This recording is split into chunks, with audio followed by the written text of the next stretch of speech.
الحمدللہ رب العالمین والصلاة والسلام علی سید الرسل و خاتم الانبیاء والمرسلین وعلی آلہ واصحابہ اجمعین، اما بعد۔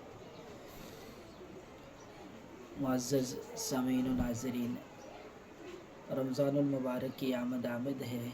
اس میں اکثر لوگ عبادات کی طرف رغبت دکھاتے ہیں اور آتے بھی ہیں شوق سے اور عبادت بھی کرتے ہیں، اور دیکھا گیا ہے چونکہ سال بھر وہ تھوڑا سا اس چیز سے غفلت دکھاتے ہیں، جس کی وجہ سے کئی کمی کمزوری رہ جاتی ہے۔ تو پہلے بھی اس طرح کئی مرتبہ ہوا، تو آج میں نے دوبارہ چاہا کہ انشاءاللہ کہ طہارت سے اوپر کی طرف چند باتیں واضح کر دوں، تاکہ لوگ اپنی عبادت کو احسن طریقے سے سر انجام دے سکیں۔ تو طہارت میں سب سے پہلی جو چیز ہے وہ وضو ہے۔ وضو کے اندر 4 چیزیں ایسی ہیں جو فرض ہیں، اگر ان 4 میں سے کسی ایک میں کوئی کمی رہ جاتی ہے تو وہ نماز ساری ضائع ہو جائے گی۔ ان 4 چیزوں میں نمبر 1 جو ہے وہ منہ کا دھونا ہے، نمبر 2 بازوؤں کا دھونا ہے پورا یہاں کونیوں تک، نمبر 3 اپنے سر کا مسح کرنا ہے، نمبر 4 اپنے پاؤں دھونے ہیں ٹخنوں کے سمیت۔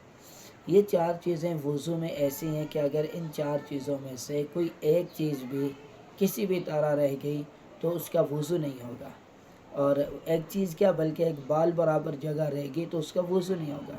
جب وضو نہیں ہوگا تو پھر اس کی نماز نہیں۔ انسان حدیث مبارکہ کے اندر آتا ہے کہ ایک شخص 60 سال تک نماز پڑھتا رہتا ہے لیکن اس کی ایک نماز بھی قبول نہیں ہوتی۔ صحابہ کرام نے پوچھا یا رسول اللہ صلی اللہ علیہ وسلم اس کی کیا وجہ ہے؟ فرمایا کبھی اس کا وضو اچھا نہیں، کبھی اس کا رکوع اچھا نہیں، کبھی اس کا سجدہ اچھا نہیں۔ تو آج میں یہ چاہتا ہوں کہ کم از کم ہم اس بنیادی ترتیب کے ساتھ چلیں تاکہ ہمارے اندر یہ ساری چیزیں آ سکیں۔ تو اس حوالے سے آج کے سبق میں ہم نے سب سے اہم یہ چیزیں ذہن میں لے کر آئیں کہ وضو، اور وضو میں انشاءاللہ 4 چیزیں فرض ہیں جن کا دھونا ضروری ہے۔